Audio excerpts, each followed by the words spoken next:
Hi, everybody. I'm D.Lisa West, and I'm a dream doula. Hi, I'm Cristina Spataro, psychotherapist and relationship coach. Hmm. Thanks for being here today, Cristina. As always, every week we have a conversation, and today we're going to talk about hidden beliefs. Mm. And I was just thinking about this. Somebody said recently, well, it's been said multiple times, but here's the idea. You don't get what you want in life. You get who you are. Ooh. And so who are you? We think we're a certain thing or a person or our job, but then many of us have some behaviors or habits that we would like to get rid of. And what's really running us sometimes are beliefs we have that we don't even know we have, right? How does Mm. one figure out what a hidden belief is and uncover it and maybe heal it? So, hidden beliefs by their very nature are hidden. And the problem is sometimes we don't even realize where something's coming from. Like Right. we might think, okay, this is just who I am. This is how I feel. And we're like, but it started somewhere. So this is where we would sort of break it down, especially if you look at usually when hidden beliefs become problematic is when it's creating a problem in your current life. Like maybe how you're approaching your relationship or how you're approaching your career or how just you're approaching life in general. And you're like, what is wrong? Because the idea is you get who you are kind of thing. So, Yeah. okay, well, why am I attracting this? What's happening? And by the way, I recognize some people have things go on in their life through no fault of their own. Stuff happens. But by that same token, how are you showing up with people? And how you are showing up with people very much is influenced by these beliefs that you have within you about given situations. So Right. this is where I might work with somebody and we might look into each area of their life and we'll break it down and talk about what how do you feel about this or this, and like break it down very methodically. And like, when did you start feeling that way? What experiences have you had that maybe led to that belief? What was the messaging you got in your family? And beliefs are very much tied to values. So I might even do like a values assessment. Say more about that. How would you do a value assessment? So for instance, you look at different areas. Like what would matter more to you? Just if, for instance, do you feel the value more of I need to leave a mark on this world Hmm. in terms of, okay, I need to do something and leave this mark. Or I believe, or I have the value of it's better to serve others than serve myself. Or I have the value of family comes before others. Or, like I see that especially in terms of cultural things. So sometimes I'll have clients when you're from a specific cultural background who feel the pressure to conform to what their parents want or the familial expectations. And granted, everybody feels that to a certain degree, but there are certain cultural backgrounds where the pressure is a whole lot more. Like if you decide to marry this person, or if you decide to leave that job, or whatever it is you decide to do, you're literally going against your culture, your family, and you're risking being ostracized. So if your hidden belief is there's nothing more important than family, and I say hidden because maybe the hidden part of that is that if I go against the family, I will be all alone. I will be out there and not have any cover because people will believe that no one will be there for you like family. Friends come and go, but family's forever. How do people stay in toxic familial situations? Because that's ingrained in them. Right. That makes me think of the saying, blood is thicker than water, Mm-hmm. which means you better stay with your tribe, right? Yes. Stick with the tribe. Although Stick with most of that. us did get born into families that might have some serious things that we need to get away from or we need to Exactly. heal. Maybe we had alcoholic parents, or maybe we had abusive parents, or maybe we had parents who just ignored us. And Exactly. how is that giving us what we want? Mm-hmm. And That how is probably that? gave us our our hidden beliefs, right? Exactly. Because if, say, you were with an abusive parent and the messaging all along was very negative, especially about yourself and about who you are and everything. So your hidden beliefs could have been very much formed by that abusive parent who should not be the arbiter of what you believe or do in this world. And what age do you think we get these hidden beliefs, or do we get them all our life? I think it begins from the time we're first cognizant of other human beings.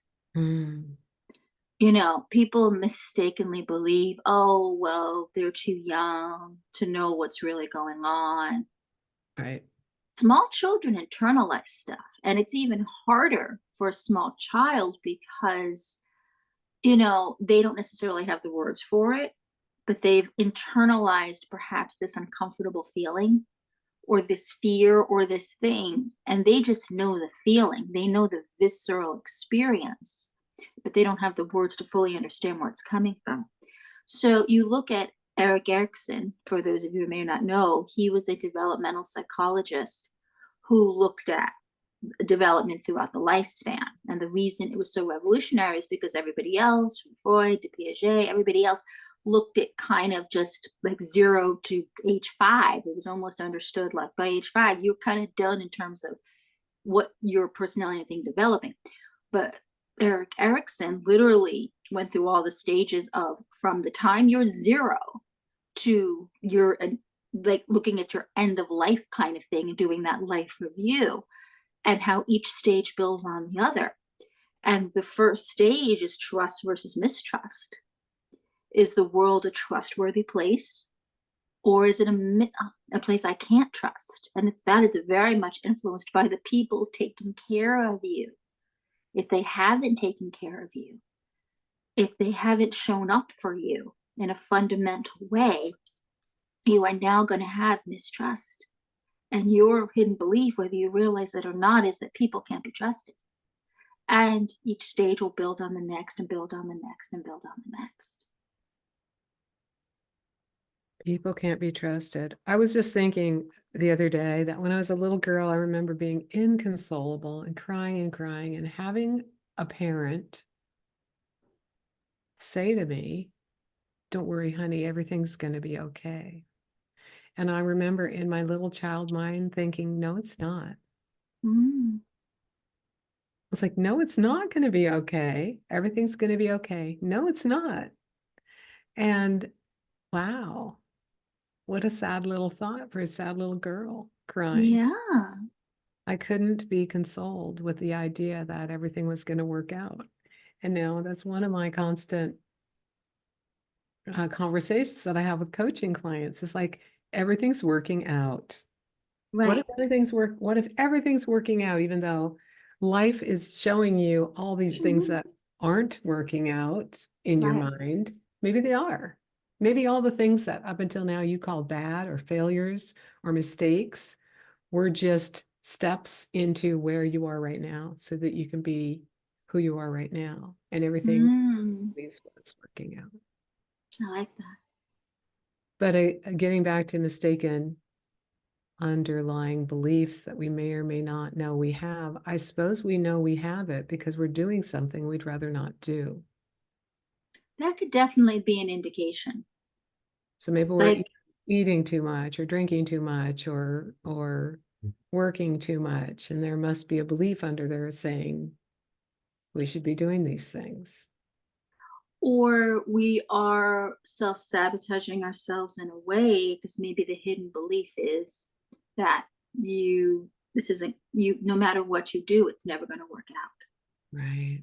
No matter how much you try, you're not going to make it. If that was the message you got, Mm. then on some level you might be self-sabotaging because of the hidden belief that it's not going to work out. So what is going to sabotage it without even realizing I'm sabotaging? Right.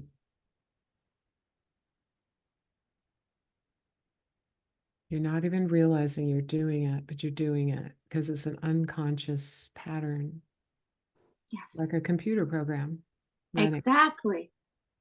Um, Thankfully, I was reading a blog post today about computers. Like, remember when you had to hook up to the internet and the internet just didn't splash into your life like it does Yes, now?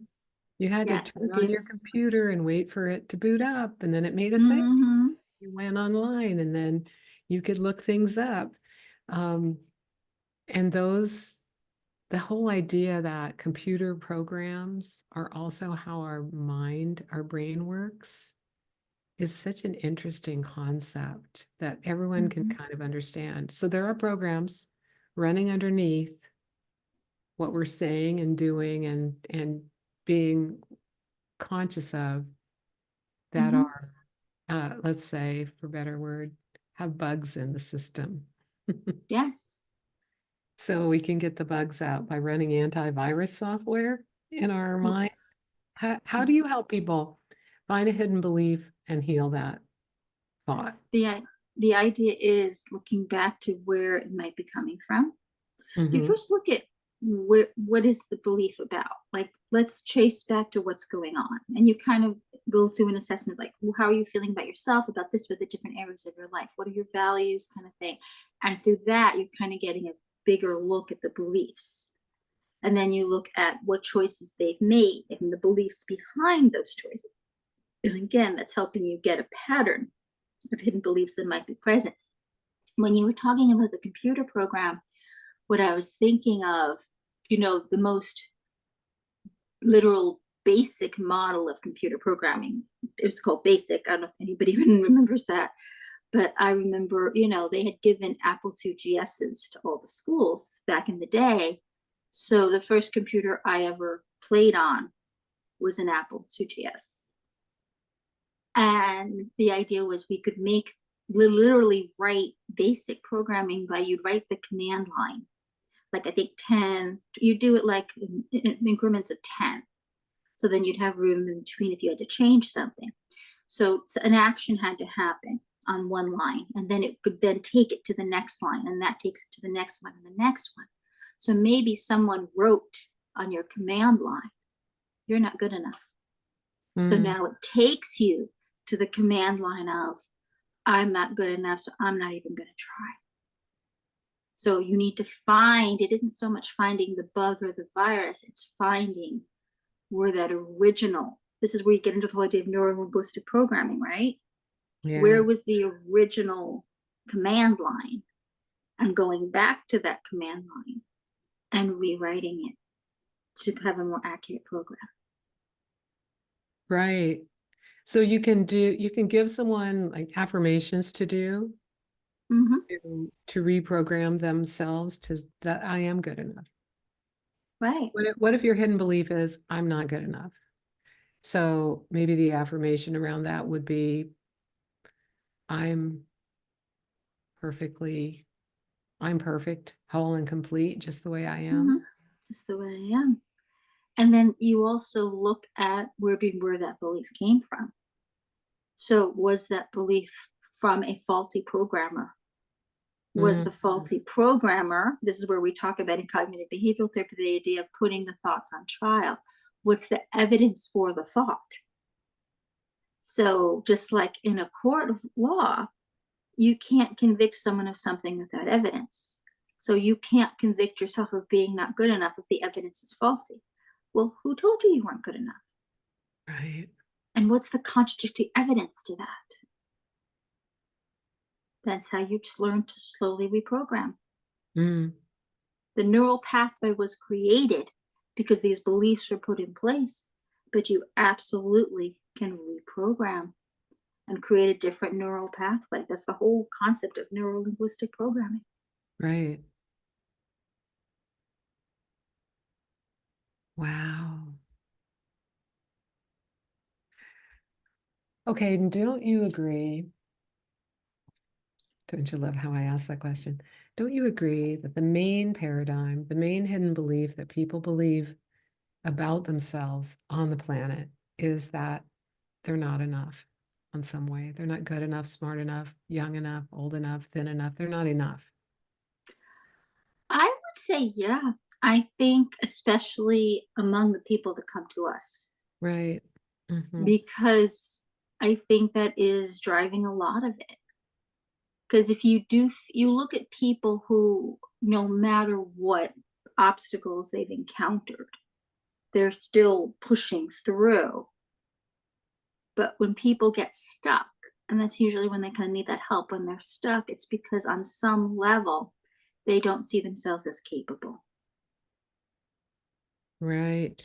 And they're questioning everything, every decision. Maybe they're saying, I can't make this decision, or they're nervous about making a wrong decision. So I think that kind of goes with the idea of I'm not enough. My decisions aren't good enough. So I can't trust myself to go down this path. What if I mess up? What happens then? Right. Right. Which gets us back to what if? What if you do mess up? You could Right? start over. Yeah. Um, do it again in a different way. Do it again in a different way. That's kind of how humans learn. That's how kids learn how to walk. They fall down, they Hmm. get back up. They don't just stop walking the first time they fall over. They don't like, I'm never going to walk. Give that up. They keep doing it Keep and doing it. keep doing it and keep doing it until finally they're walkers. Exactly. Because if you look at any little baby with those little stubby legs and the little bottom, So cute. they're so cute. And that's the thing. As long as nobody tells them they can't, they're going to keep getting up until they walk. They're going to keep trying. They're going to keep striving for it. It's Right. when it's Yeah. when other people mess with their heads. In fact, they even say, like, if a baby kind of falls back, to be careful how you react, because the Right. baby's looking towards your reaction. Now, of course, you're not going to be heartless and be like, but if you go, oh my goodness, as long as the baby's not hurt, if you have an over the top reaction, the baby's going to be like, oh, and they're going to start crying, and they're going to start like, because they think that there must be something terribly wrong. Because again, we're looking to others to help us make sense of our world, especially. Right. So imagine you're watching a baby learn to walk. 99% of all people doing that will be like, come on, you can do it. Ooh, good Yeah, job. Encouragement, encouragement, encouragement. exactly. Until we're watching them eat food at a table. Or like I have a friend who grew up Chinese in a Chinese family, and she Mm-hmm. said she was not allowed to sit at the big table until she could use chopsticks properly. Mm. Toddler. And it took a while. She didn't have the chopsticks that were like stuck together on top. She had chopsticks and she had to use them from the end. Um, and then she could sit at the big table. So I'm sure that she got some messages that she wasn't good enough at chopsticks and Mm-hmm. good enough to eat at the big table. Exactly. Okay, so what will we tell our listeners? What's our words of wisdom for them? If you think you might have a mistaken belief, there's a way to find it. There's a way Mm-hmm. to get over it. And Mm-hmm. if you can't just imagine it yourself and figure out an affirmation for the opposite of what that is, you can find a counselor or a coach to help you through it. Exactly. I think that's a great message for our audience. Yeah, yeah. Thanks for your wisdom today, Christina, as always. It's fun You're to. very welcome. My pleasure. All right, Uh, I'm going to give you a final movie for today, if I may. let's hear it. Okay. So I'm trying to think of what movie we could do for this. And I want to go Stranger Than Fiction, Will Ferrell, Emma Thompson. Basic premise: Emma Thompson is a writer, and she's been having writer's block as she's trying to finish this novel she's working on, and the publisher has sent someone to kind of like get her moving. But strangely, the things she's writing about are happening to this man named Will, played by Will Ferrell. And now the idea is when he realizes, like, he's hearing her voice in his head and all this thing, and at some point gets to the idea that, can the story be changed? Can he make a different choice other than the one she's writing in? Or can it be adjusted? Can it be? Does the fate that she is writing for him have to happen? Or can it be modified? Right. So in other words, your story can be modified anytime you want. You can write new scenes, you can write new paragraphs, and you can change it. And I think of the movie Groundhog Day, because Groundhog Day is coming up. So I'm going to put another plug in for it, about a man who was forced to relive the same day over and over again. And while at first he fights it, in the end, he becomes a better person. And he actually starts out the movie admitting in a scene that he doesn't like himself. And by the end, he becomes the person, spoiler, spoiler, becomes a better person. I love that movie. And I used to go to a church in Seattle called Center for Spiritual Living Seattle, and their high holy day is Groundhog's Day. And they said it's because all the other high holy days are taken by the other religions. So we talked a lot about shadow work and seeing the light, not seeing the light. Groundhog's Day as a high holy day. I love that. Well, that's actually fitting, because I remember watching the DVD of the movie, and the late director Harold Ramis had said, and I think other people also said, that that movie is one of the most, if you really look at it, it's one of the most metaphysical, spiritual movies out there. Yeah. Yeah, exactly. Groundhog's Day coming up. Yes. Okay, I'll see if I can post this on Groundhog's Day, because we're usually recording a week in advance. So I'll have to look at the timing and make this our Groundhog's Day issue. Cool. Or just make them relive it like the movie. Watch this over and over. It'll loop. It'll loop again. It'll loop again. It'll loop again. All right, Cristina, as always, thank you for your time today. I really appreciate you. Thank you. I appreciate you too. Okay, bye for now. Bye for now.